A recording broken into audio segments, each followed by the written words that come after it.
믿고 죽었습니다. 죽음도 두렵지 않다는 겁니다. 여러분, 우리는요 너무도 편하게 예수를 믿죠. 대한민국 정말 좋은 곳입니다. 예수님 믿기 정말 좋은 곳이에요. 여기에서 예수 믿으면서 우리가 너무 편해서 오히려 예수님을 또 쉽게 떠나는 게 문제죠. 여러분, 죽음을 좀 각오하시길 바라겠습니다. 예수 믿는다는 건 목숨을 내놓는 결단이 있어야 돼요. 목숨을 내놓으라 그러니까 죽을 일이 뭐가 있어서 하나님 모르겠는데, 좀 전에 본 것처럼 초대교회는 그게 아니었어요. 300년 동안요 박해를 받았습니다. 말이 쉽죠. 300년이면 몇 대가 박해를 받는 거예요.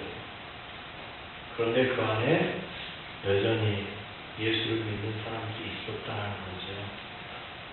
카타콤에 숨어서 무덤에서 살아왔습니다. 우리나라도 마찬가지예요. 우리나라에 복음이 들어왔을 때 쉽게 들어왔나요? 아니요. 토마스 선교사는요 복음을 제대로 전해보지도 못하고 대동강에서 죽었습니다. 영어 성경책 몇 권 전해주고 죽었어요. 그런데 놀라운 사실은 그곳이 나중에 동양의 예루살렘, 제2의 예루살렘이라는 소리를 듣던 평행산이라는 거죠. 토마스 선교사의 피가요 그 대동강에도 흘렸고 그 대동강물을 먹은 사람들이 예수 안에서 놀랍게 변화되는 역사가 일어났다는 사실이에요. 일제치하에서는 신사참배로 똑똑한 탄압을 받았습니다. 지금도 북한에서는 예수님을 믿는다는 것은 뭐 죽음입니다. 교화소로 들어가고 정치범으로 몰려 죽임당하는 거죠. 기록에 의하면 1968년에 김일성이 공식적으로 말하는 것이 북한에서 예수 믿는 사람들 다 죽였는데 1600명 정도 죽었다. 김일성의 이분이에요. 1600명. 16,000명. 확 줄여버릴 거예요. 16,000명이죠. 지금도요, IS는요, 기독교인이라 그러면 그냥 죽입니다. 얼마 전에 일본의 기자 한 명이 죽었어요. 고토겐지 기독교인입니다. 기독교인이라는 이유를 알고 바로 죽였어요. 여러분, 예수 믿는다는 건 죽음을 각오해야 되는 일입니다. 쉬운 일이라고요? 아니요. 죄송합니다. 절대 쉬운 일이 아닙니다. 우리 주일학교 아이들에게 순교에 대한 이야기가 나와서 설교하면서 이야기했습니다. 야, IS가 너희들 입에다, 얼굴에다, 머리에다 딱 총대고 예수 믿을래 죽을래 하면 너희들 어떡할래? 그랬더니 다들 하는 말이 뭐라는지 아세요? 지금은 안 믿는다고 계속 믿으면 되죠, 뭐. 머리 좋아요. 초등학교 아이들도요, 말로는 안 믿는다고 계속 믿으면 된대요. 그러나 여러분, 그거 아닙니다. 예수님께서 분명하게 말씀하셨습니다. 마태복음 10장 33절에 누구든지 사람 앞에서 나를 부인하면 나도 하늘에 계신 내 아버지 앞에서 그를 부인하리라. 사람들 앞에서는 안 믿을게요 했지만 나중에 믿는다고 말한다? 아니요. 예수님이 난 너무 모른다고 부인하신다고 이야기하고 있어요. 사람들 앞에서 예수 믿습니다. 죽어도 나는 예수 믿습니다라고 할 수 있어야 된다는 거예요. 그래서 내가 얘들한테도 그렇게 이야기했어요. 그랬더니 애들이 겁을 좀 먹더라고요. 계속 교회를 다닐까 말까 고민 좀 하더라고요. 여러분, 고민되십니까? 혹시라도 장난으로라도 예수님을 부인하는 말 하지 마시기 바랍니다. 에이, 그까짓 거 안 믿으면 되지. 그런 말이라도 하지 마세요. 신앙을 지키기 위해서 죽음까지 각오했던 우리의 선조들이 있습니다. 우리의 신앙의 선배들이 있습니다. 그들의 길을 따라가셔야 된다는 거예요. 특히 갈수록 여러분 죽음을 좀 각오하셔야 될 겁니다. 대한민국의 분위기는요, 기독교가 무슨 큰 죄를 지은 것처럼 그렇게 지금 나라가 돌아가고 있어요. 이슬람이 대한민국을 잡아 훔치려고 지금 혈안이 되어서 달려들어오고 있습니다. 10년 새 10배 이상의 성장을 했어요, 이슬람이. 전체 인구의 10%가 되잖아요.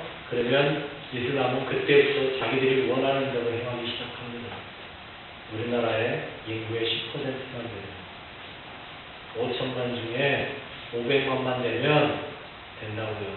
지금 현재 우리나라 이슬람 인구가 200만입니다. 언제 500만이 될지 모르는 상황에서 내년이 될지 내후년이 될지 아니면 올해도 될 수 있어요. 그렇게 되면 이슬람은 우리나라에서도 테러를 일으킬 수 있다는 이야기입니다. 주의하셔야 돼요. 정신 차리셔야 된다고요. 마지막 때에 시험 나갑니다. 불시험이 있을 겁니다. 이견의 시가 하겠습니다. 그렇다고 벌써부터 겁먹으시고 벌써부터 신앙 포기해야 되나 하는 생각하지 마시고요. 지금부터 부지런히 기도하시고 이겨낼 수 있는 힘 달라고 하셔야 돼요. 그런 의미에서 오늘 본문의 이 세 사람이 참 중요해요. 우리에게 어떻게 믿음을 간직하고 살 것인가를 분명하게 보여준 사람들, 이들이에요. 죽음을 각오하는 거죠. 그들이 어떻게 믿어야 하는지를 분명하게 가르쳐주고 있어요. 그들은요, 이름이 바뀌는 것 가지고는 눈 하나도 깜짝하지 않았습니다. 그들의 원래 이름이 뭔가요? 혹시 아세요? 성경 뒤지기 시작하시죠. 하나냐, 미사엘, 아사랴. 그들의 이름은요, 하나님의 이름입니다. 쉽게 말하면 하나님하고 연결되어 있는 이름이에요. 절대 그들은요, 하나님과 떨어져서 살지 않으려고 마음먹고 어려서부터 이름부터 그들은요, 하나님하고 연결되어 있는 그런 이름을 지어줬어요. 그런데 그들이 포로로 잡혀오는 순간 이름이 바뀌었어요. 어떻게요? 다니엘은 벨드사살, 그리고 친구들에게 사드락, 메삭, 아벳느고. 어떤 이름인지 아십니까? 바벨론 신의 이름이에요. 바벨론 신과 연결되어 있는 이름. 여러분, 이처럼 그들은요, 그들의 이름을 바꿔 부를 때 기분 나쁠 수 있잖아요. 저보고 만약에 중들이 쓰는 이름을 쓰라 그러면 저는 되게 기분 나쁠 거예요. 그런데 그걸로는 이 사람들은 눈 하나 깜짝하지 않았어요. 왠지 아세요? 그 사람들은 그렇게 부르든지 말든지 내 이름은 뭐다? 하나님하고 연결된 다니엘이다. 나는 하나냐이고 나는 미사엘이고 아사랴다. 그들은 그렇게 봤어요. 그래서요, 1장에서 그들의 이름을 바꿔주지만 2장에 가면요, 다니엘의 친구들을 부를 때 뭐라고 불렀는지 아세요? 2장 17절에 이렇게 이야기해요. 이에 다니엘이 자기 집으로 돌아가서 그 친구 하나냐와 미사엘과 아사랴에게 그 일을 알렸다라고 말했어요. 자기들은 계속해서 자기들의 이름을 쓰고 있다는 거죠. 그러면 상관없죠. 창시개명 했다고 문제 되나요? 일제시대에 창시개명 했다고 문제가 되나요? 마사오라고 불렀다 해서 그 사람이 마사오가 되나요? 아니요. 그 사람의 이름은 여전히 그 이름입니다. 내가 이름 좀 바꿔진다 해서 내가 일본 사람이 되는 건 아니라고요. 그래서 신사참배 문제 가지고는 기독교가 들고 일어섰지만 창시개명 가지고는 기독교에서는 아무 말 하지 않았어요. 신사참배 문제 가지고는 들고 일어섰죠. 다니엘과 친구들도 마찬가지예요. 이름으로는 문제되지 않았어요. 단지 뭐가 문제였어요? 먹는 음식이 문제였어요. 지난주 이야기입니다. 음식 가지고 우리는 결단했어요. 하나님, 나는 우상 음식을 먹지 않겠습니다. 결단했어요. 그리고요, 또 다른 문제 뭐였어요? 오늘 본문에 신상에게 절하는 문제였어요. 신상에게 절하는 것만큼은 내가 절대 할 수 없다는 거죠. 차라리 죽겠다. 여러분, 다른 문제 다 양보해도 괜찮습니다. 여러분의 이름을 좀 바꿔 불러도 괜찮고요. 여러분의 별명을 좀 나쁘게 불러도 상관없습니다. 여러분을 좀 놀려도 상관없어요. 괜찮아요. 단, 그 놀리는 것이 하나님과 연결되어 있다면 그때는 좀 심각하게 받으셔야 돼요. 신앙의 문제만큼은 양보하지 마시길 바라겠습니다. 다 줘도 괜찮아요. 여러분의 집을 쳐보면요, 집을 줘도 괜찮아요. 집문서 내주셔도 여러분들 죽을 일 없어요. 괜찮아요. 하지만 신앙의 문제에서만큼은 양보하지 마시라는 이야기입니다. 여러분, 우리나라 성도들이요, 기독교인들 일제치하에 독립운동도 하고요, 많은 거 했습니다. 하지만 다른 건 다 참아냈습니다. 신사참배 문제에서만큼은 참지 않았습니다. 물론 나중에 절대 일어나서는 안 되는 문제가 있었는데 그게 신사참배 결의한 거죠. 안타까운 이야기입니다. 중간에 항복한 거죠. 그래서 지금도요, 대한민국 기독교는요, 혼란 속에 있어요. 그걸로 인해서 분열되기 시작했고요. 그로 인해서 나라가 어려움을 당했습니다. 여러분, 무릎 꿇어야 될 것과 무릎 꿇어서는 안 되는 것이 있다는 걸 분명하게 기억하십시오. 믿음의 문제에서만큼은 절대 무릎 꿇지 마시기 바랍니다. 믿음의 문제만큼. 다른 것 다 양보해도 신앙의 문제만큼은 양보하지 말라는 이야기입니다. 여러분의 개인 생활에서도요, 신앙과 연결된다면 양보하지 마세요. 오늘 본문의 느부갓네살, 지난 시간에 말씀드린 것처럼 세상에 이렇게 잔인한 사람이 있을까 할 정도로 잔인한 왕이 느부갓네살입니다. 얼마나 잔인했는지 몰라요. 그런데 그 잔인한 느부갓네살이요, 오늘 본문에 보니까 이 친구들에게는 한 번 양보한다고요. 대단한 거예요. 15절에 보면 이렇게 이야기하죠. 이제로 너희가 준비하였다가 나팔과 비리와 수금과 사명금과 양금과 생황과 및 모든 악기 소리를 들을 때 내가 만든 신상 앞에 엎드려 절하면 좋거니와. 양보해 주는 거죠. 너희가 다시 한번 기회 줄게 이야기해요. 너희가 만일 절하지 않으면 즉시 너희를 맹렬히 타는 풀목불 가운데 던져 넣을 것이니 너희 너희를 내 손에서 건져내시니 누구이겠느냐. 너희들이 이제 다 죽었어 이야기죠. 너 이 신상에 절해. 내가 다시 한번 기회 줄게. 하지만 안 한다라면 너 이제 죽는다. 방불과 채찍입니다. 그런데 여기에 여러분, 느부갓네살이 엄청난 양보를 한 거예요. 왜 그랬겠어요? 새 친구를 사랑하고 아꼈다라는 거죠. 너희들 정도면 내가 충분히 양보해 줄 수 있다라는 거죠. 능력 있고 실력이 있으니까 내가 양보해 주겠다라는 거예요. 그런데 거기에 대해서 사드락과 메삭과 아벳네고라고 불리는 이들 새 친구 하나냐, 미사엘, 아사랴는 뭐라고 대답합니까? 16절에 이렇게 대답하죠. 느부갓네살이여, 우리가 이 일에 대하여는 왕에게 대답할 필요가 없습니다. 대답할 가치도 없는 이야기 하지 마십시오. 이 이야기예요. 여러분, 왕 앞에서요, 이렇게 말하기가 쉽습니까? 말도 안 되는 소리 하고 있는 거예요. 여러분, 왕에게 어떻게 이렇게 말합니까? 말 같지도 않은 소리 하지도 마십시오. 이 말하고 있답니다. 여러분, 이 말은 무슨 말이에요? 내가요, 왕이시여 다른 것 다 양보해도 신앙만큼은 안 됩니다. 이야기하고 있는 거예요. 차라리 날 죽이십시오. 나 신앙만큼 양보 못 해드립니다.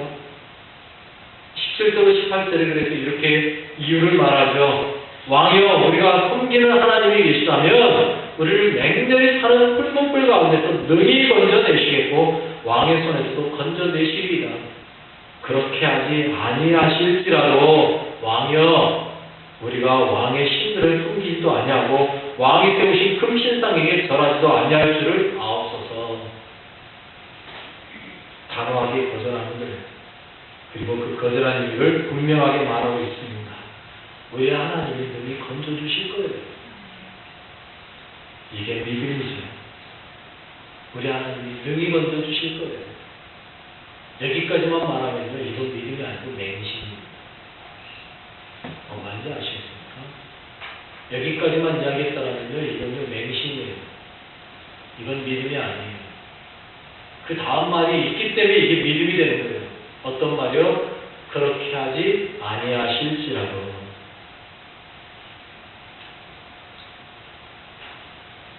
우리는 절대 절하지 않습니다. 단호하게 거절하면서 믿음을 나타내는 거죠. 내가 믿는 하나님은요, 그까지 풀무불에서 충분히 건져내줄 수 있는 능력이 있는 분이에요. 하지만 혹시 하나님의 뜻이 그게 아니어서 건져내시지 않는다 할지라도요, 저는 풀무불 두렵지 않아요. 하나님이 나를 지켜주셨다는 걸 믿으니까요. 이 이야기입니다. 여러분, 우리의 삶에서요, 믿는다라고 말하면서 반드시라는 단어 붙이지 마시기 바랍니다. 내가 이렇게 기도했으니까 반드시 들어주실 것이다. 아니요. 틀린 이야기예요. 우리는요, 내가 믿는다는 걸 하나님에게 강요할 필요 없어요. 무슨 말인지 잘 아시겠죠?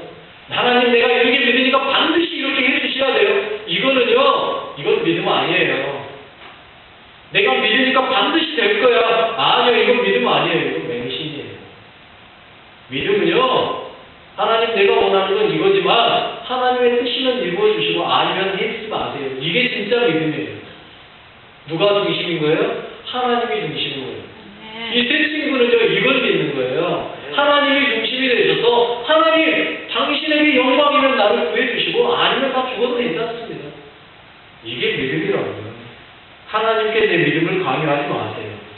그런데 우리는요, 너무도 내 믿음을 하나님께 강요해요. 하나님 내가 이렇게 믿으니까 돼야 돼요. 이렇게 안 해주면 하나님 아니에요. 그건 하나님 믿는 게 아니에요. 내가 하나님을 움직이려고 하는 거죠. 여러분, 이런 믿음의 고백을 듣고 느부갓네살이 감동한 줄 아십니까? 이야, 그 정도 믿음이면 내가 술 안 해도 된다고 생각해. 됐어! 해줄 것 같습니까? 아니요. 오히려 느부갓네살 더 화났습니다. 더 화가 났어요. 그리고 어떻게 돼요? 19절에요. 자신의 잔인함을 그대로 드러내요. 이렇게 이야기해요. 느부갓네살이 분이 가득하여 사드락과 메삭과 아벳느고를 향하여 얼굴빛을 바꾸고 명령하여 이르되 그 풀무불을 뜨겁게 하기를 평소보다 7배나 뜨겁게 하라. 쇠가 녹는 온도가 1250도. 쇠가 녹는 온도가 1250도. 그 말은 무슨 말입니까? 이 풀무불의 온도가 최소한 몇 도 이상 되어야 된다는 얘기예요? 1250도 이상. 1500도 정도 된다고. 거기에 7배 아니면 약 9000도예요. 9000도면요, 태양이 뜨겁게 하고 똑같아요. 여러분, 9000도 온도 속에 들어가서 살 사람이 있습니까? 아무도 없어요. 제가 대학교 다닐 때 어떤 사람이 저를 찾아와가지고 엉뚱한 소리 하나 하더라고요. 돌을 믿습니까? 그래서 내가 예, 나도 돈 믿어요. 그랬더니 한 말이 당신이 믿는 돈은 어떤 겁니까? 나는 예수라는 돈을 믿어요. 그랬더니 하는 말이 그 돈은 아닙니다. 그러면서 한 말이 뭐라는지 아세요? 자기는 증산도를 믿는데 증산도를 믿어야 영원히 산대요. 어떻게 영원히 살아요? 그랬더니 한 말이 뭐라는지 아세요? 이 세상이 나중에 불로 심판을 받는데요. 속을 대가죠. 성경에서 따왔네. 그런데 자기들은 그 안에서 불로 심판할 때 살아난대요.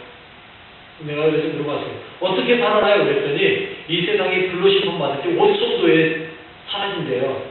그런데 자기들은요, 돌을 믿기 때문에 자기들 몸 안에서 7천도에 여행이 나기 때문에 5천도를 이겨야 된대요. 어이가 없어서 내가. 그래서 제가요, 그 다음날 뭐라 하지 아세요? 그럼 그렇게 살아나서 이 세상 다 없어지고 어떻게 살 거요? 그랬더니 돌을 믿으면 영원히 사니까 상관없습니다. 답답하더라고요. 됐어. 나는 내가 믿는 돌을 믿으라. 그리고 하고 대답도 안 하고 왔어요. 여러분, 그렇게 살면 뭐 하겠어요? 그런데 여러분 보십시오. 7천도가 아니라요. 몇 도요? 9천도 이상이에요. 그 풀무불에 지금 던져졌어요. 얼마나 뜨거웠는지 22절에 보면 왕의 명령이 엄하고 풀무불이 심히 뜨거움으로 불꽃이 사드락과 메삭과 아벳느고를 붙든 사람들을 태워 죽였고 집어 던지려고 데리고 간 사람들이 타 죽어버릴 정도로 뜨거웠어요. 여러분, 태양빛이 얼마나 뜨거운지 지구 정도의 거리가 되니까 우리가 살지 수금, 지 그러잖아요. 금성에 있으면요 타 죽는데요. 타 죽어. 금성은요 햇빛을 받을 때 온도는 약 120도 된다고. 그 정도 된다 그러더라고요.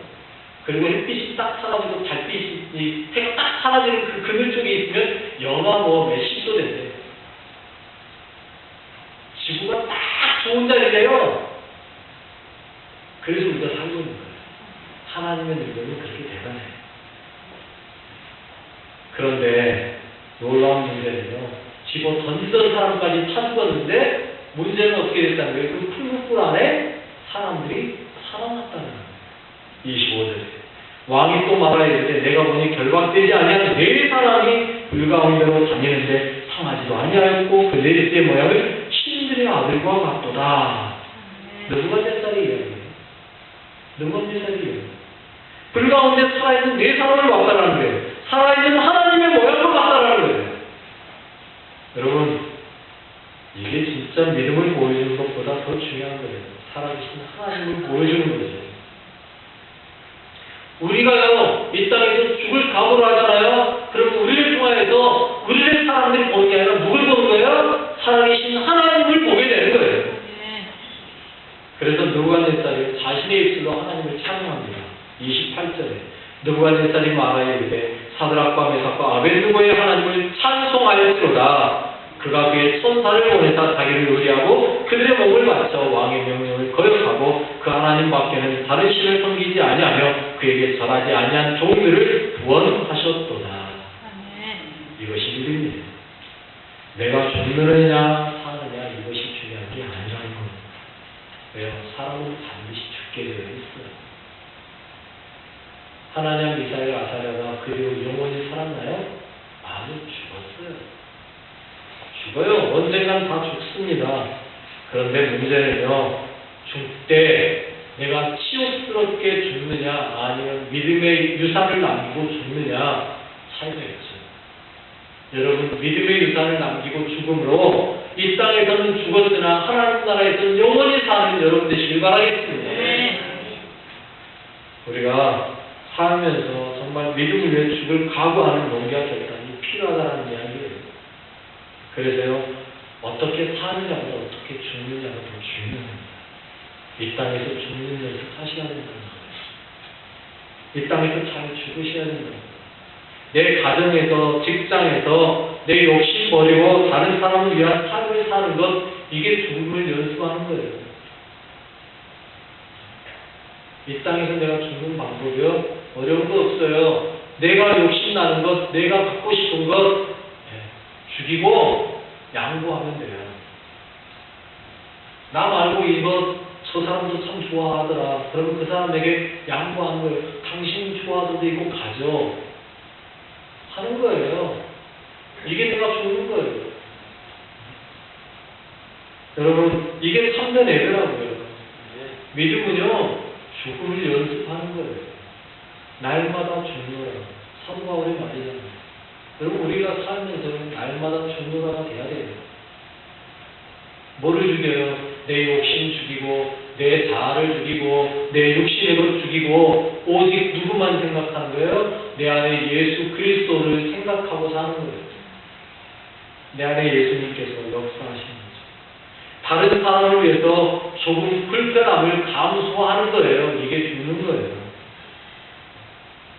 여러분, 사랑해서 죽고 못 살겠다 해서 결혼한 가정이 천국이 아니고 왜 지옥이 됩니까? 이유가 뭡니까?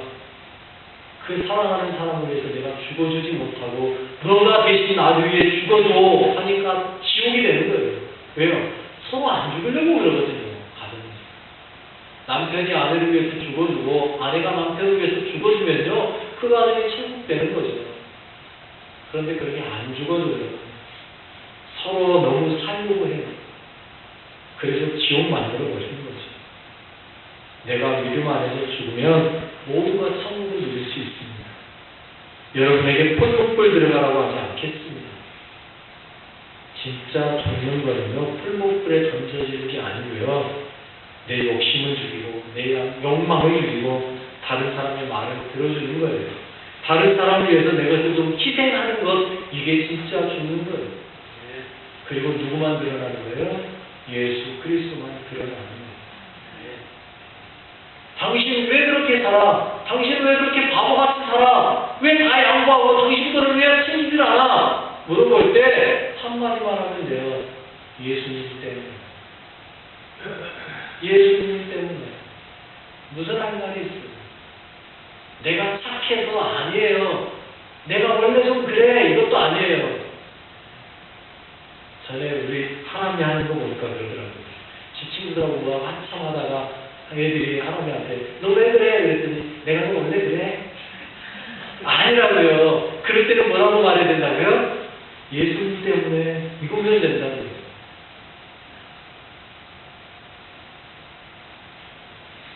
여러분의 삶에서 잠깐 죽으시면 하나님이 삽니다. 아멘. 여러분의 삶에서 잠깐만 죽어주시면 하나님이 역사하십니다. 아멘. 여러분이 잠깐만 죽으면 여러분이 있는 곳이 천국이 됩니다. 죽음을 좀 각오하십시오. 이번 설 명절에 여러분 죽음을 조금만 각오하십시오. 친척들이 찾아와서 이거 해라 저거 해라 이것 좀 해주면 안 돼요 저것 좀 해주면 안 돼요 하면 니는 손이 없냐 많이 없냐 하지 말고 그래 내가 예수 믿으니까 해줄게 하고 한번 해주시면 죽어주는 거예요. 그거 해주는 게 그렇게 어렵습니까? 그거 한번 해주면 내 다리 부르틉니까? 내 손이 썩습니까? 아니잖아요. 이번 설명절에 가족들 다 모일 때 한번 보여주세요. 예수 믿는 건 이렇게 죽는 거예요. 그러면 여러분의 가정이 천국이 됩니다. 여러분의 가정이 행복해집니다.